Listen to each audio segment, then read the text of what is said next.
merokok itu, hanya merokok, itu merupakan penyebab 1 dari 3 orang menderita serangan jantung. Jadi ada kejadian 1 dari 3 orang menderita serangan jantung itu hanya disebabkan oleh rokok. Sampai viral itu dokternya komentar, dokter mediknya bilang, aduh saya nggak mau lagi ini jadi dokter medis di sini karena banyak sekali pelari Indonesia yang terlalu push. Memang. Maksudnya, ya boleh sih memang push tapi asal tahu diri. Betul. Khususnya misalnya dunia lari. Tentunya tadi yang saya sampaikan kalau udah ada faktor risiko tadi itu harus tidak boleh terlalu paksa dan harus juga melakukan screening ya.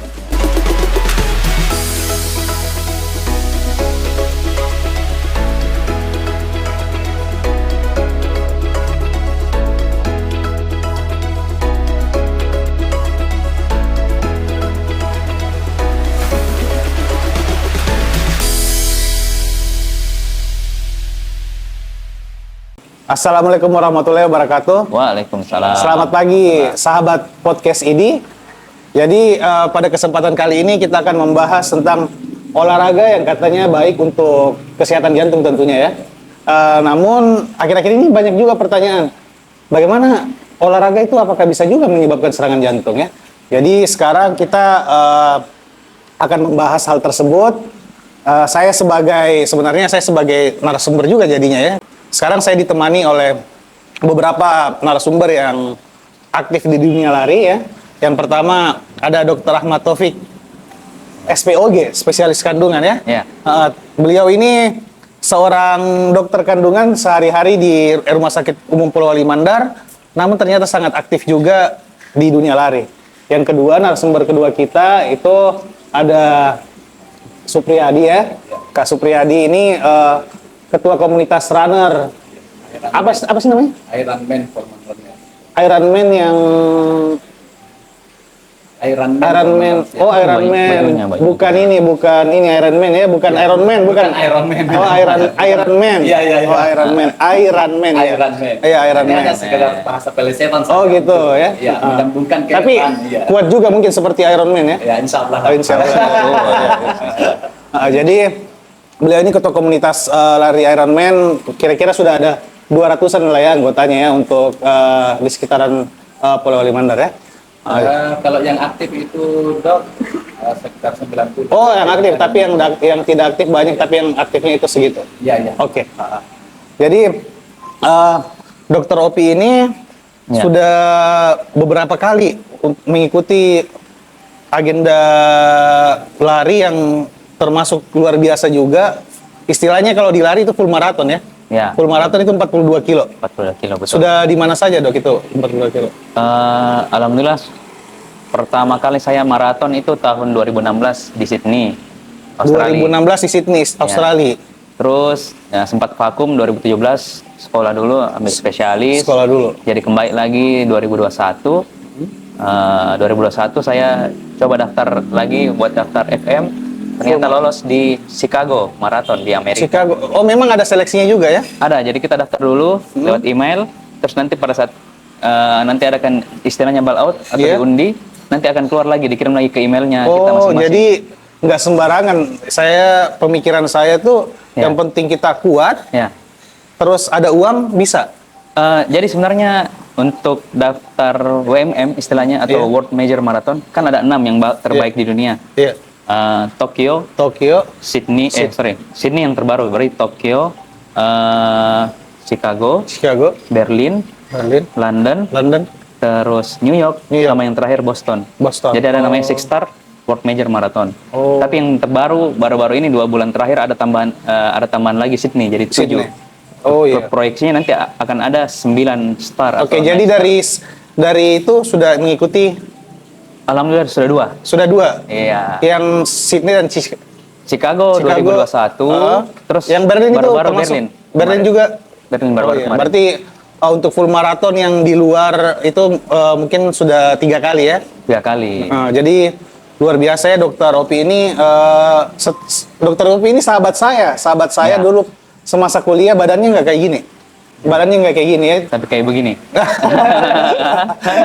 Tapi sekarang kalau kita lihat sangat fresh ya, mungkin semenjak aktif di dunia olahraga sangat terasa lah. Maksudnya mungkin bisa dibedakan ya, wajah pelari dan ya saya mungkin pelari di tempat, lari-lari di tempat atau lari-lari di hatinya orang kali mungkin ya. Saya kira lari dari kenyataan. Terus kalau Kak Supriyadi ini bagaimana sebenarnya aktivitas komunitas lari itu gimana? Ya, alhamdulillah kalau saya sendiri yang awalnya itu kan ini masih sekitar 3-4 tahun lah, jadi lebih muda. Oke. Dokter sebenarnya ya. Senior. Kalau pertanyaan ini ya senior lah beliau. Oke. Iya. Terus saya sendiri itu dari yang tidak pernah sama sekali olahraga, tidak mencintai olahraga menjadi mencintai olahraga. Oke. Gitu. Tapi maksud saya olahraga lari ini kan ya enak ya dilakukan, artinya bermanfaat juga untuk kesehatan ya. Tapi apa sih gunanya komunitas? Kenapa sih harus ada komunitas lari?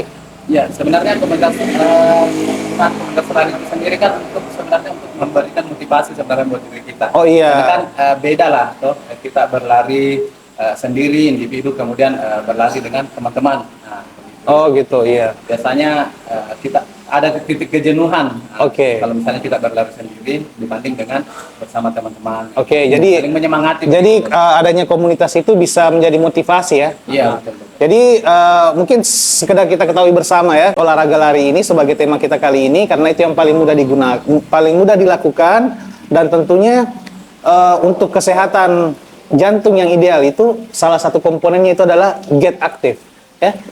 Get active itu kalau berdasarkan rekomendasi itu kita dianjurkan untuk aktivitas sedang itu 150 menit dalam 1 minggu. Ya, dan itu perlu dilakukan rutin hampir setiap hari. Kalau aktivitas yang sedang berat itu perlu dilakukan 75 menit. Jadi memang itu harus dilakukan, dan memang apabila kita aktif, kan kebalikannya aktif itu ada namanya sedentary lifestyle. Sedentary lifestyle itu artinya pola hidup yang kebanyakan diam-diam saja nih. Diam-diam saja, ngemil ya. Diam-diam saja sambil ngemil, sambil nonton TV, mungkin cuman buka-buka HP, buka-buka TikTok, lihat yang viral-viral ya. Jadi itu sedentary lifestyle itu sangat meningkatkan resiko penyakit jantung. Jadi memang bagus ya kalau umpamanya dengan adanya komunitas ya. Tentunya kan kalau umpamanya ada komunitas pasti kita saling ngajak gitu ya. Iya, benar. Dan juga salah satu kegunaannya itu kan untuk saling memberikan wawasan tentang ya, terutama tentang persoalan olahraga berlari ini maupun dengan kesehatan itu sendiri. Iya. Cuman saya lihat biasa kalau komunitas kita jadinya nggak ada ini ya. Maksud saya, sepatunya ini bagus. Ya, itu salah satu penyakit ya. Oh iya. Ya, tapi tentunya kan penyakit ya, maksudnya racun. Ya, racun istilahnya buat dunia lari. Iya juga ya. Cuman kan memang harus selalu sesuai kemampuan aja. Tapi kalau kita lihat dengar tadi pengalaman dari Dokter Opi, ternyata maksudnya olahraga lari itu dapat sehatnya. Ini kelihatan fresh terus. Alhamdulillah juga Dokter Opi dulu sekali-sekali juga dulu pernah merokok ya? Oh, nggak pernah. Nggak pernah merokok. Wah, ini sehat sekali. Oh iya. Tidak pernah merokok. Kak Supriyadi pernah merokok dulu? Sering. Oh, sering. Ya, perokok berat lah. Cuman 10 tahun terakhir itu sudah enggak. Nah, ini. Maksud saya kalau Dokter Opi kan pancingan aja tadi kan. Nggak mungkin dia ya. Jadi kita bandingkan ini ternyata dulu kecanduan banget rokoknya sampai berapa? 3 sampai 4. Sampai 3-4 bungkus sehari. Tapi dengan mulai aktif lari itu bisa mengurangi rokok, bahkan sampai sekarang tidak merokok ya. Iya. Karena memang sebenarnya juga rokok itu kan salah satu bentuk kecanduan. Jadi semua bentuk kecanduan itu sebenarnya bisa kita gantikan dengan kecanduan yang lain. Jadi misalnya rokok ya. Misalnya yang lagi marak nih sekarang mungkin judi online ya. Itu sebenarnya semua dalam bentuk kecanduan. Jadi kalau umpamanya kecanduan tersebut kita gantikan ke kecanduan misalnya sesuatu kegiatan yang positif, yaitu misalnya lari yang rutin ya. Tentunya juga kan apabila ada event-event Dokter Opi ya, itu tentunya membuat kita semakin termotivasi. Betul. Dengar-dengar pada saat full marathon kan kemarin ada persiapan kan? Ya, minimal biasanya kalau persiapan sekitar 4-5 bulan. Wah, 4-5 bulan yang untuk full Paling marathon. cepat 3 bulan. Maratonnya. Dan begitu juga mungkin ya, walaupun kita di dalam lingkup Sulawesi untuk lari-lari atau mungkin di luar Sulawesi di Jawa misalnya Bandung perlu persiapan juga kan? Iya. Nah, iya. Jadi seperti ini dok, kalau di komunitas kami itu di Ironman sendiri itu, jadi kita setiap minggunya itu setiap pekannya itu kita adakan long run. Oke, ya. Jadi mungkin tiap hari yang short run, kemudian mungkin pas weekend itu long run ya. Jadi maksud saya memang dengan kegiatan rutin seperti itu pasti jadi motivasi terus bisa menggantikan kecanduan hal-hal yang negatif ya tentunya menjadi sesuatu yang positif, lari yang baik untuk kesehatan dan juga tentunya jalan-jalannya juga dapat ya dokter ya. Itu tujuannya. Iya. Tujuannya sebenarnya. Jelas ya itu karena tujuannya ya. Namun bagaimana sebenarnya kan lari-lari itu 42 kilo saya aja sebenarnya lari-lari 10 kilo itu udah ngos-ngosan. Artinya di rumah sakit visite mungkin bolak-balik itu udah capek. Itu kira-kira bagaimana kiat-kiatnya supaya kita bisa konsisten lari untuk 10 kilo, 20 kilo gitu. Ya, mungkin pertanyaannya mungkin bisa dijawab. Oh iya, oh iya, oke ya.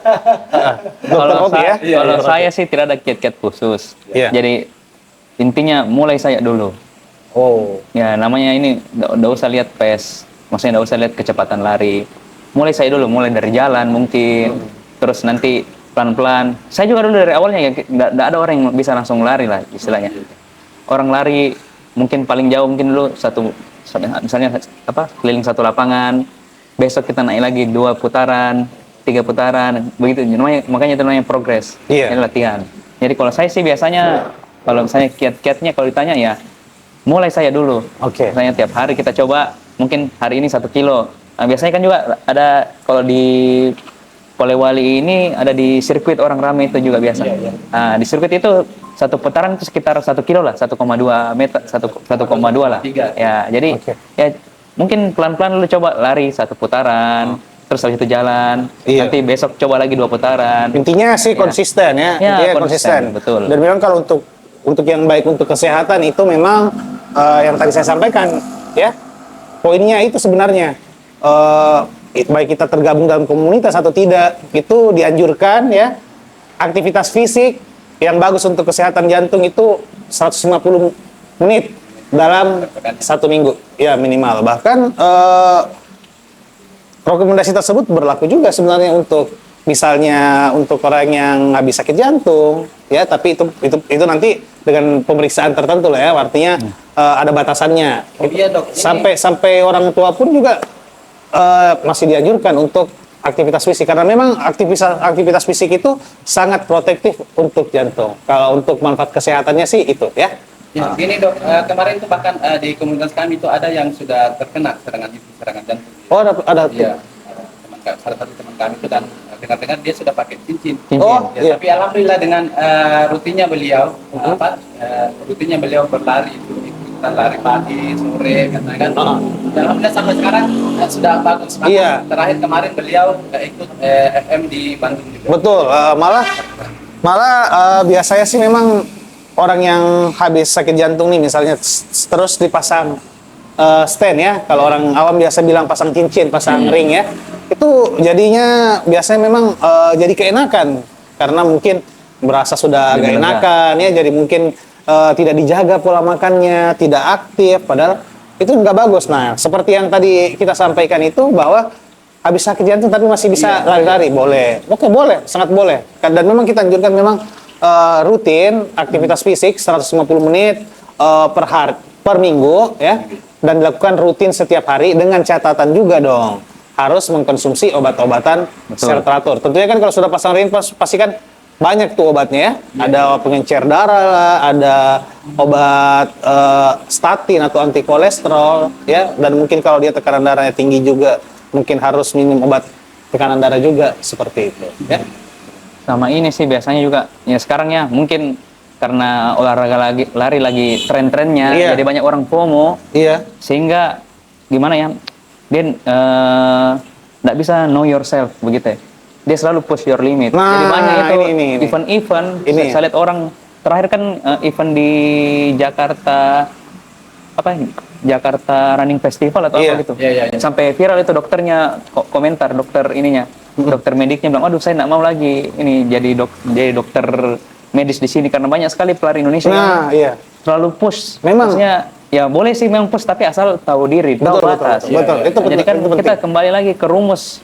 Ya mungkin dokter Tucing lebih tahu. Kembali lagi ke rumus untuk heart rate yang paling maksimal kan 220 kurang umur. Nah, betul Dok ya. Iya, betul. Jangan sampai saya salah karena bukan heart rate maksimal ya. Heart rate maksimal itu ya 85% dikali 220 kurang usia atau bisa juga sampai 220 kurang usia. Tapi itu kan maksimal. Tapi ada namanya heart rate yang aman. Iya. Berarti heart rate yang aman itu berarti 180 kurang umur ya, Dok ya?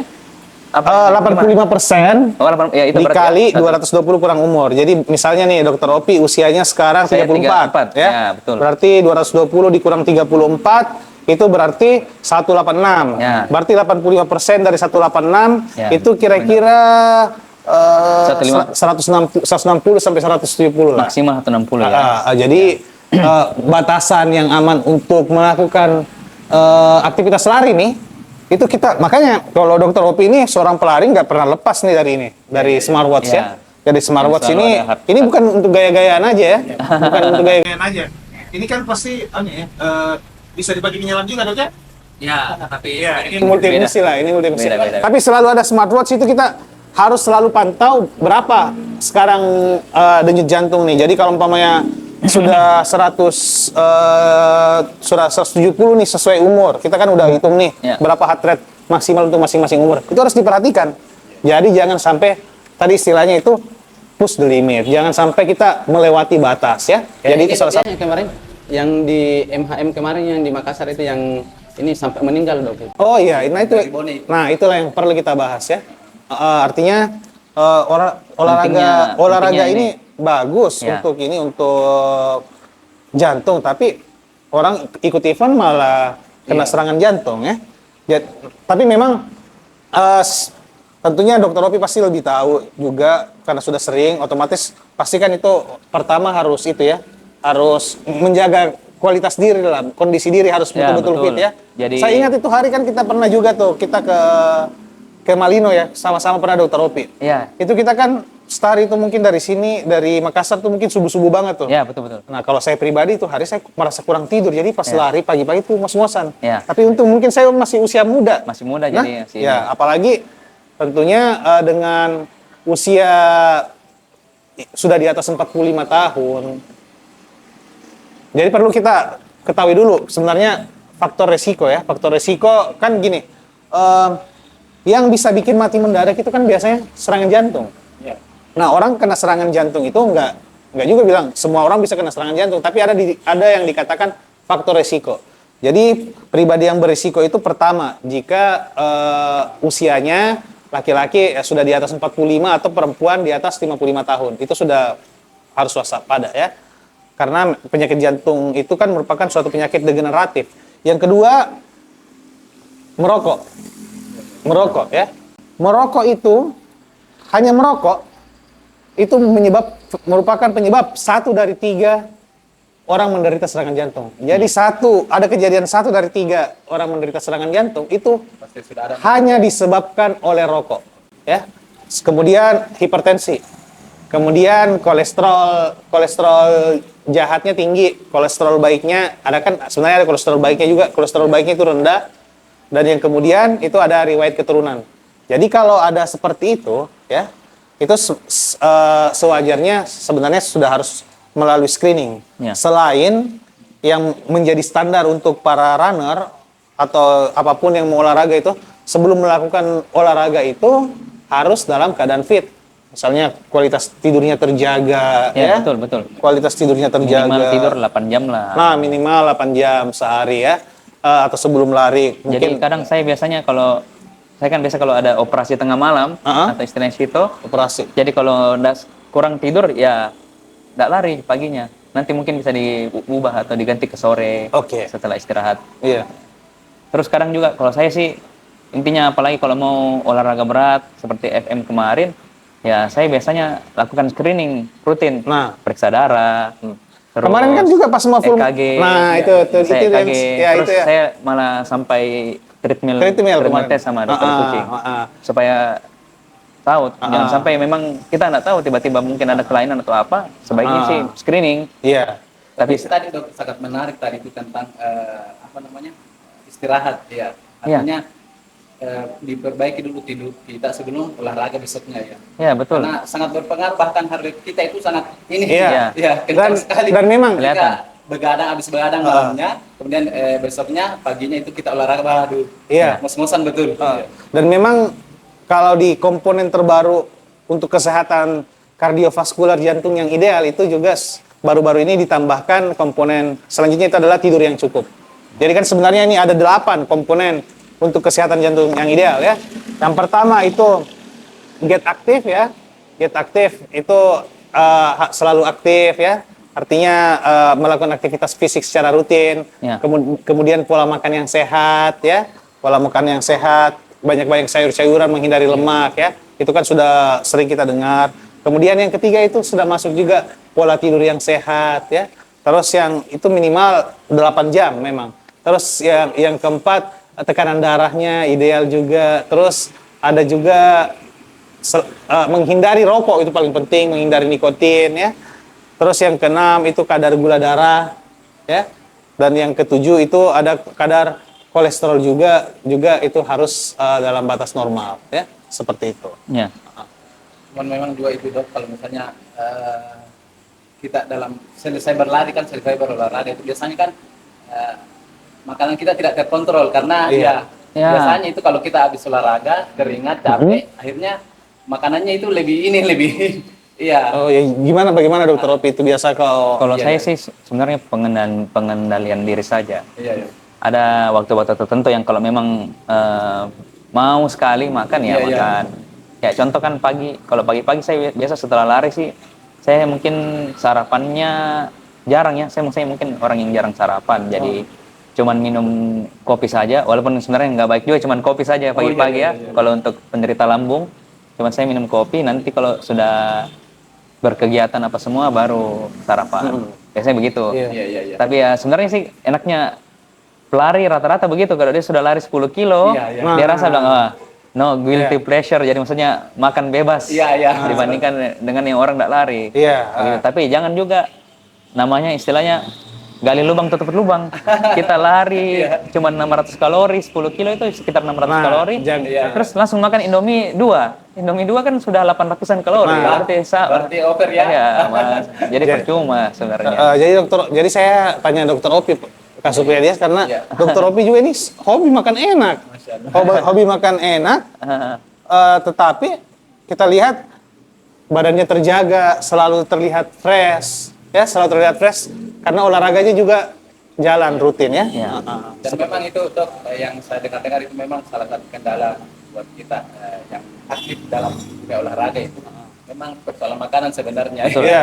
Apalagi kalau habis olahraga pasti kan capek. Itulah. Bahkan kita dalam keadaan lari itu misalnya 10 kilo atau long run bisa sampai 20 kilo dalam keadaan sementara kita berlari itu di atas 10 pasti kita akan merasakan lapar. Makanya ada juga istilahnya loading karbo. Sebelum kita lari, kita loading karbo supaya yang dibakar itu bukan nanti otot-ototnya atau yang lain, maksudnya di tubuh kita, tapi yang makanan yang kita ini. Ya, menyambung tadi tentang serangan jantung ya, maksudnya pada olahraga aktivitas berat ataupun khususnya misalnya dunia lari. Tentunya tadi yang saya sampaikan kalau udah ada faktor resiko tadi itu harus tidak boleh terlalu paksa dan harus juga melakukan screening ya. Yang pertama kita bisa melakukan pemeriksaan darah. Pemeriksaan tekanan darah juga dulu minimal lah ya. Karena tekanan darah kan gampang diperiksa ya. Tadi kan faktor resiko utama itu adalah hipertensi. Nah, jadi kalau udah ada hipertensi itu harus hati-hati ya. Terus dan harus minum obat lah. Dan harus diet rendah garam. Kemudian yang kedua, kita harus juga memeriksa pemeriksaan EKG. Ada namanya EKG untuk memeriksa kelistrikan jantung. Di situ kita bisa lihat apakah ada tanda-tanda penyakit jantung koroner ya. Tanda-tanda iskemik ya misalnya. Atau kita bisa juga memeriksa yang selanjutnya treadmill. Treadmill gini, kalau kita periksa EKG ya, itu kita cuma bisa melihat keadaan listrik jantung itu pada cuman 15 detik, 30 detik aja pas diperiksa tuh yang pakai kabel-kabel.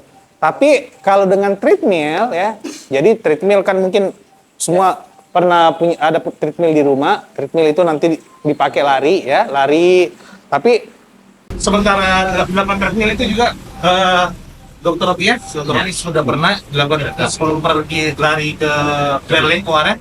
Itu diperiksa rekaman jantung, kita periksa kondisi aktivitas listrik jantung selama dia aktivitas, kita lihat apakah ada keluhan nyeri dada kah, ya atau sesak napas pada saat aktivitas tertentu pada derajat berapa, kita bisa lihat kondisi jantungnya beraturan tidak beraturan, ada detakan yang ini, kita pantau juga tekanan darahnya pada saat aktivitas atau pada saat diberikan uji latih jantung dengan beban atau treadmill, sehingga pemeriksaan treadmill ini sangat berguna untuk menetapkan batasan aktivitas fisik sehari-hari. Jadi Dok, kalau misalnya kita yang tinggal di daerah ini, khususnya kita di Kudali Mandar ini, kalau untuk memeriksakan seperti yang Dok katakan tadi itu ya, tempatnya di mana? Ada di Andi Dokter Robi kemarin kan diperiksa. Saya kemarin periksanya di Andi Depo. Iya, di Andi Depo. Udah ada di rumah sakit. Ada gambarnya di Andi Depo. Ya, jadi kalau untuk fasilitas treadmill sih, kalau untuk di Polman ini sudah ada. Ada di Poli Jantung berarti. Di Poli Jantung di Rumah Sakit Haji Andi Depo. Kemudian EKG juga ada. Iya. Oke, kebetulan ini Dokter Robi sudah Saya pamit duluan. Sudah ada jadwal operasi. Iya enggak? Iya. Oke. Terima kasih Dokter Robi ya. Iya. Sukses. Sampai jumpa Dok. Iya. Bisa Operasi. nomor WA-nya. Iya nanti. Iya, siap. Nanti kabar saya. Sering-sering. Siap. Iya. Jadi seperti itu Kak ya. Jadi perlu lari tapi kita harus mengenali faktor resiko masing-masing. Kemudian apabila memang ada faktor resiko dan akan melakukan misalnya event-event yang memang sangat berat ya, Dokter Opi aja tadi itu dia full maraton di Berlin itu dia periksa lengkap.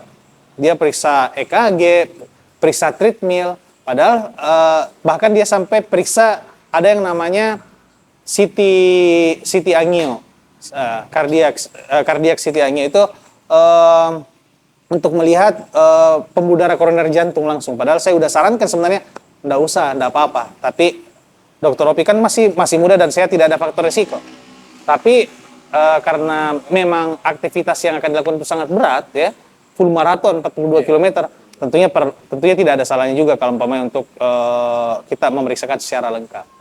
Seperti itu ya. Kalau begitu alhamdulillah Dok, ternyata ada. Ya, nanti bisa ya, nanti perlu tentunya kita sampaikan ke teman-teman ya. Artinya podcast ini kan juga sebenarnya kita buat untuk mengingatkan ya, tadi faktor risiko, kebiasaan yang bagus untuk jantung ya, dan tentunya gejalanya harus kita perlu ketahui juga.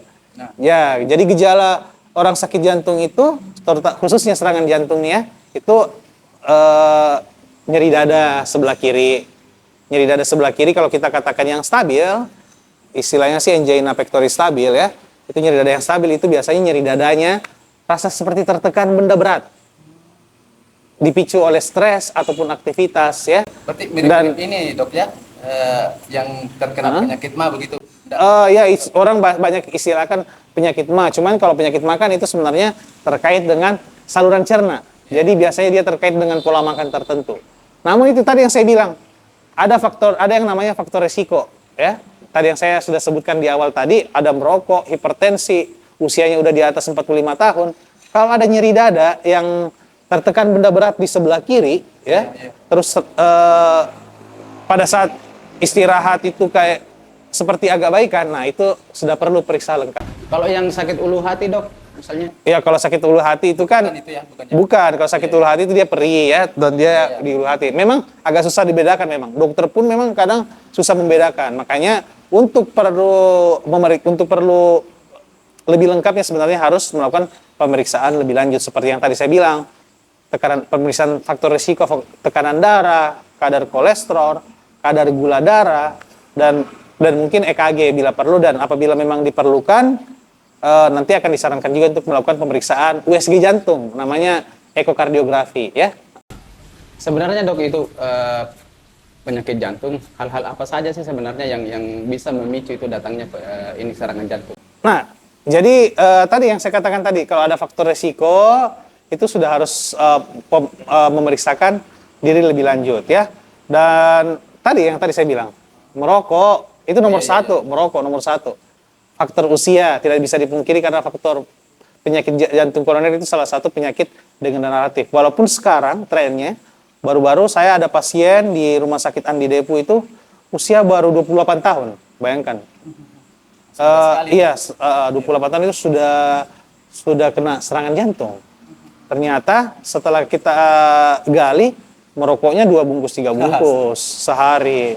Dan pada saat dia akan masuk subuh tuh ya. Dia masuk subuh, ternyata dia sudah 1 hari lebih tidak tidur. Jadi itu lagi, tidak menjaga istirahat, tidak menjaga kualitas diri, artinya kondisinya tidak bugar ya.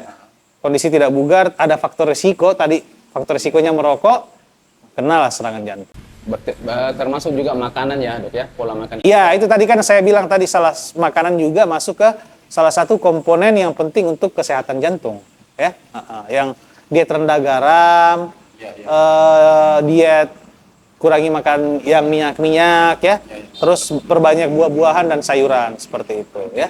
Dan misalnya kalau nggak dilarang untuk makan enak, kalau mau makan enak boleh. Misalnya kalau mau makan ayam boleh, tetapi kurangin lemaknya, misalnya kurangin yang banyak kulitnya. Misalnya orang biasa bilang makan dadanya aja gitu loh. Gini dok, ini kan sedikit banyak juga saya dengar edukasi tentang hal-hal persoalan makanan yang sehat itu. Terus yang saya mau tanyakan ini dok, ketika makanan tersebut digoreng, apakah masih ada nilai gizinya di makanan itu atau tidak, bagaimana? Masih ada dong, jadi masih ada ya. Cuman kalau umpamanya untuk kesehatan jantungnya, utamanya jangan berlebihan lah makan goreng-gorengan karena itu kan minyak ya.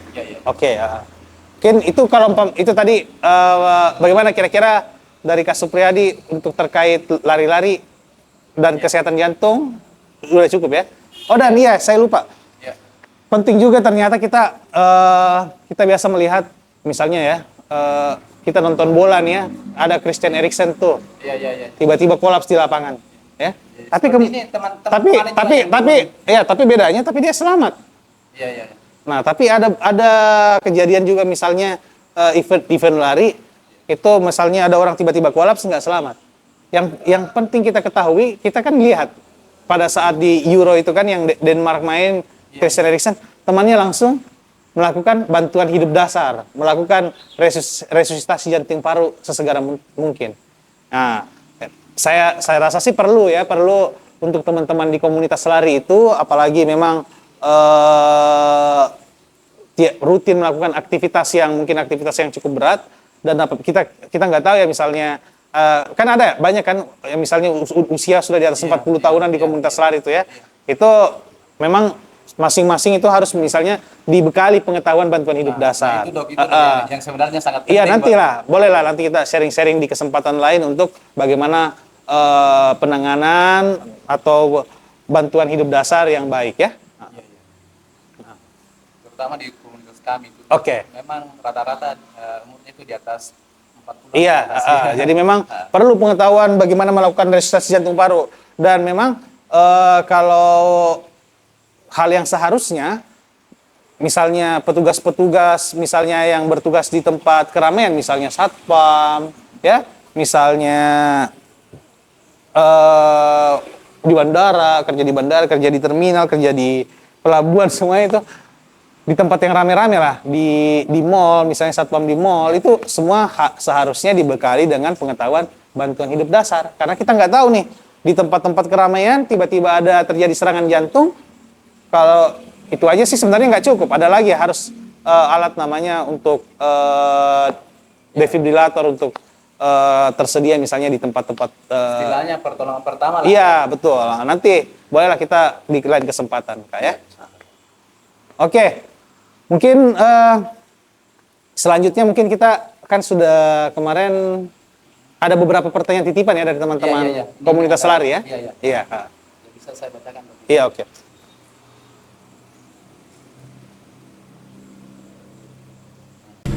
Ini dok, Yang pertama, bagaimana olahraga lari dapat meningkatkan kesehatan jantung? Oke. Jadi tadi memang kalau sesuai dengan rekomendasi harus memang get aktif ya. Saya ingatkan lagi nih, 150 menit dalam 1 minggu minimal ada aktivitas ringan sedang. Dan bagaimana bagus untuk jantung ya. Nah, orang kalau umpamanya sering olahraga, otomatis itu nanti akan membuat jantungnya lebih kuat lah untuk memompa darah ya. Dan dia ada efek protektif juga untuk jantung, artinya dalam hal ini akan mengurangi resiko penyakit jantung koroner. Bahkan beberapa penelitian dengan get aktif itu dapat menurunkan juga kadar gula darah, dapat menurunkan kadar kolesterol, dan juga kan mencegah obesitas. Otomatis kalau umpamanya orang nggak gemuk, otomatis nanti ukuran-ukuran metabolik di dalam tubuh itu bisa normal, misalnya gula darah, lipid, dan tadi ada protektif juga untuk jantung. Dan tentunya dengan aktivitas fisik itu nanti akan meningkatkan kebugaran kardiopulmoner yang merupakan salah satu dari 5 komponen standar fisik yang ideal. Standar kebugaran tubuh lah ya. Itu salah satunya adalah kebugaran dari fungsi jantung dan paru. Dan itu harus dilatih dengan olahraga. Menyambung tadi itu tentang hubungan olahraga dengan jantung, kesehatan jantung.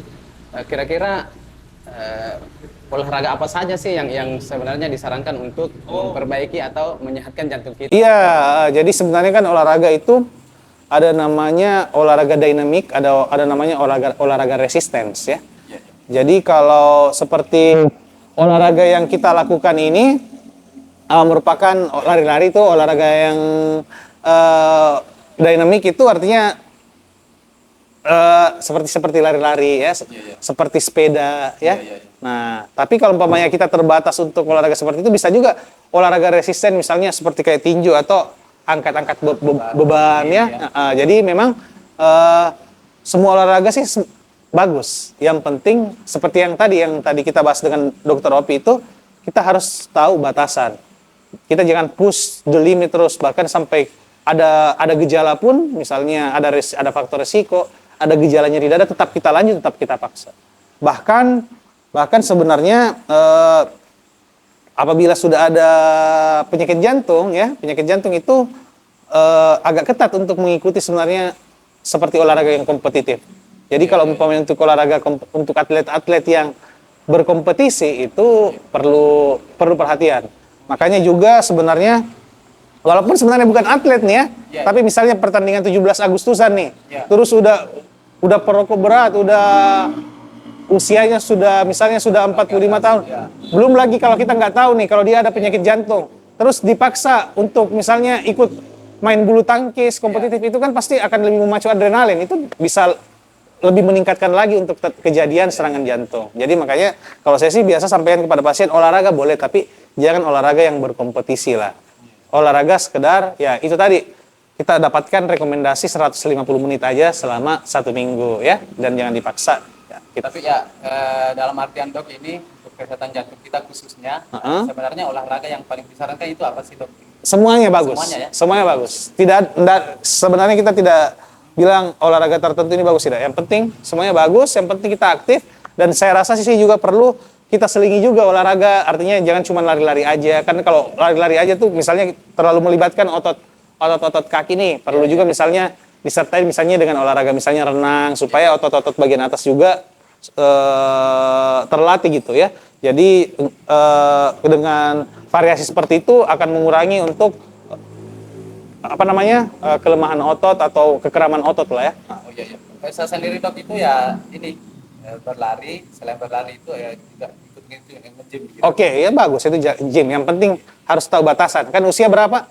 42. 42, oke lah. Kalau umpamanya tapi sudah ada riwayat merokok sebenarnya 3 bungkus 4 bungkus, jadi sebaiknya memang memeriksakan diri secara rutin dulu. Yang tadi saya jelaskan untuk faktor-faktor risikonya. Ya. Ini masih ada dok ini. Oke. Pertanyaan dari teman-teman. Iya. Iya. Bagaimana mendeteksi kita terserang gejala penyakit jantung? Oke. Tadi saya sudah sampaikan bahwa untuk gejalanya itu bisa nyeri dada, ya, nyeri dada sebelah kiri dipicu oleh aktivitas, itu kalau stabil. Tapi kalau umpamanya serangan jantung, dan serangan jantung itu dia nyeri dada terus, biar tidak dalam keadaan aktivitas, biar istirahat, tapi nyeri dada terus, tertekan benda berat, keringat dingin, mual dan muntah, dan itu harus dipastikan dengan pemeriksaan rekam jantung (EKG). Baru kita bisa untuk mendukung. Tapi kalau dari gejala saja itu kalau umpamanya ada faktor resiko ya seperti merokok, terus dia ada nyeri dada yang khas ya yang tadi saya sampaikan dan durasinya lebih dari 10 menit ya itu sudah serangan jantung itu kita katakan ya. Jadi lama dok ya. Iya, tapi kalau itu tadi saya bilang serangan jantung, tapi kalau yang stabil, yang tanda-tanda penyakit jantung koroner itu kalau dia nyeri dadanya lebih dari 10 menit, nyeri dadanya kurang dari 10 menit ya, dipicu oleh aktivitas dan stres dan membaik dengan istirahat. Makanya sih kalau umpamanya kadang-kadang pasien bilang, dok saya nyeri dada dok, habis olahraga nih, tapi nyerinya misalnya ini nih di otot-otot ini, ya itu mungkin karena habis, tapi dia terasanya pada saat aktivitas dia nggak kerasa, pada setelah itu istirahat dia terasa. Nah, biasanya itu gara-gara otot aja yang kelelahan otot ya. Karena kalau jantung itu kan fungsinya memompa darah ke seluruh tubuh. Dengan aktivitas, beban jantung juga semakin berat. Oleh karena itu gejala nyeri dada yang disebabkan oleh penyakit jantung terutama apabila dia pada saat aktivitas dan dia membaik dengan istirahat. Karena pada saat istirahat kerja jantung udah nurun nih.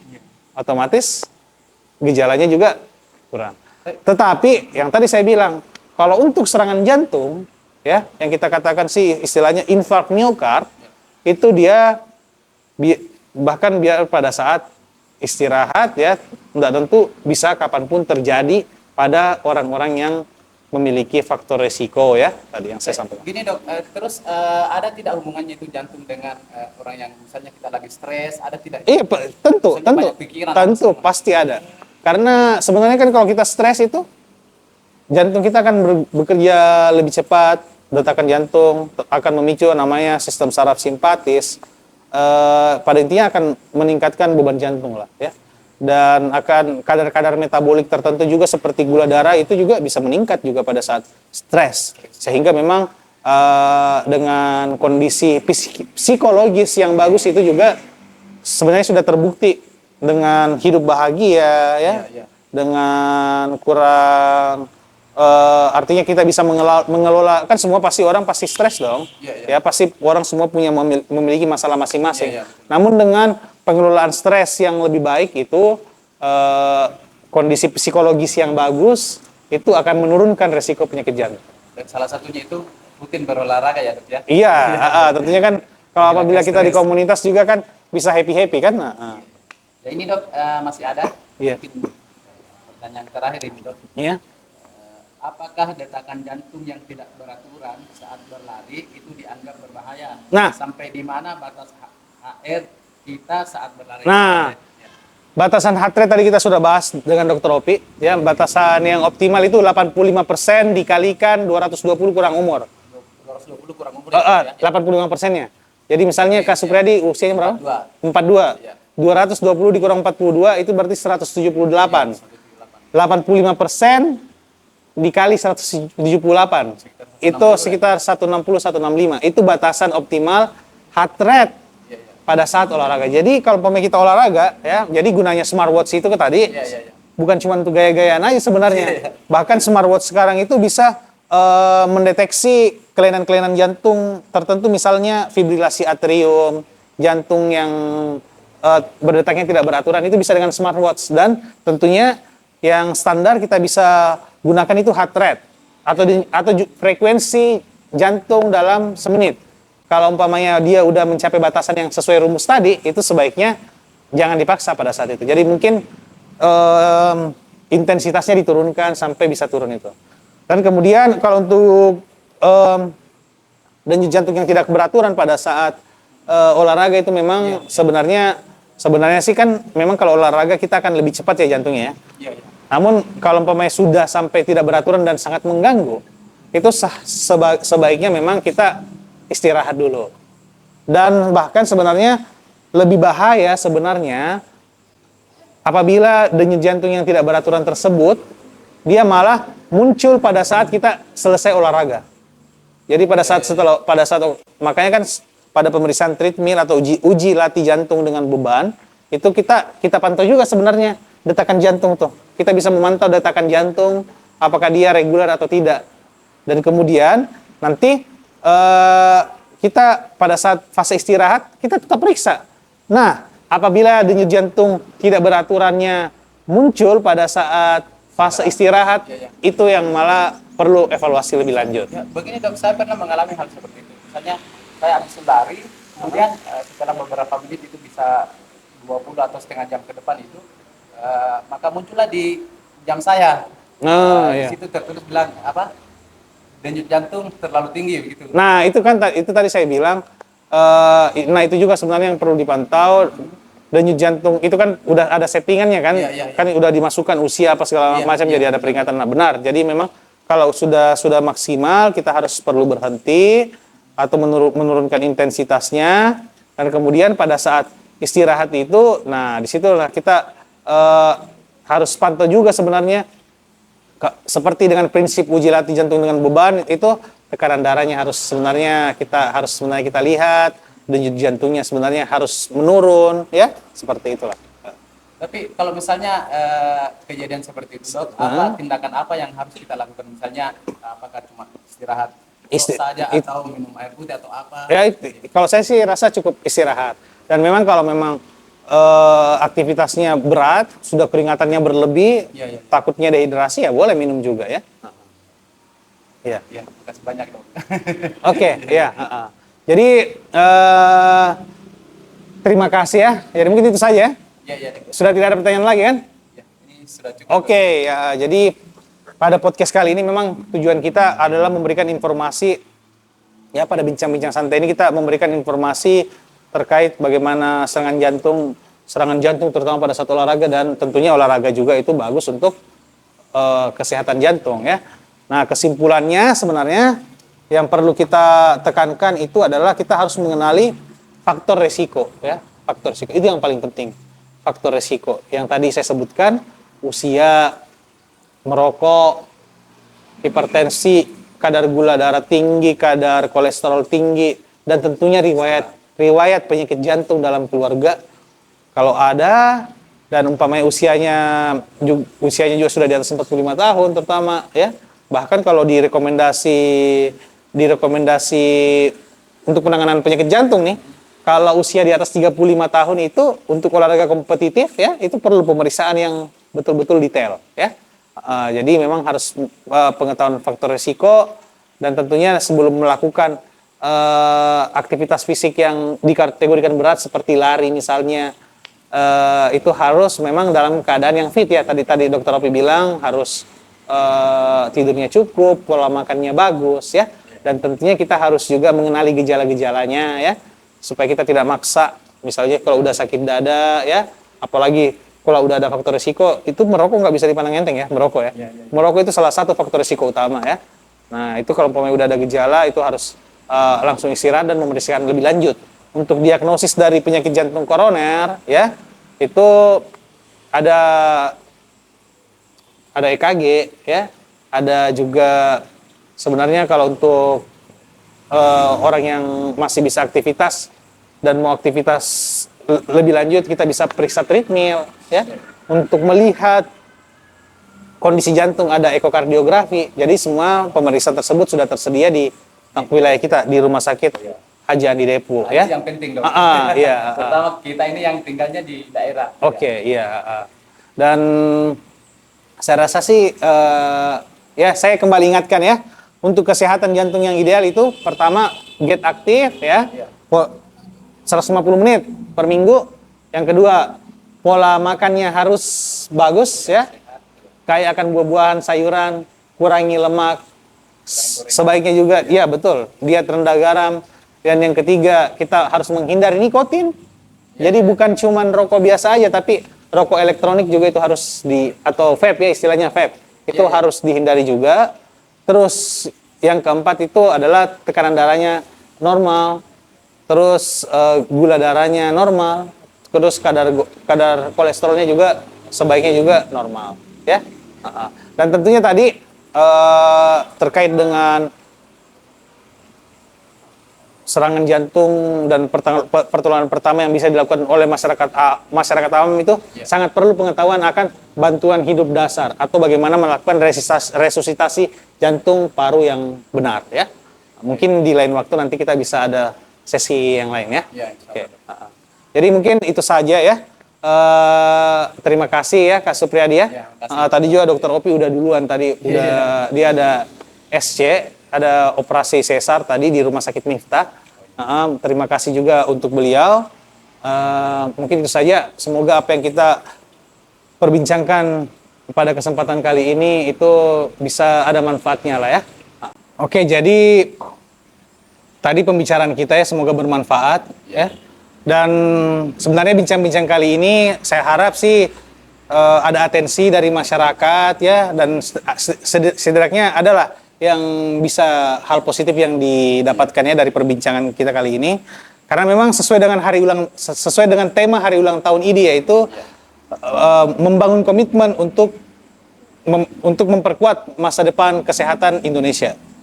Dan tentunya kalau saya rasa sih ya, investasi yang terbesar itu adalah investasi kesehatan. Orang bilang investasi emas, investasi ini.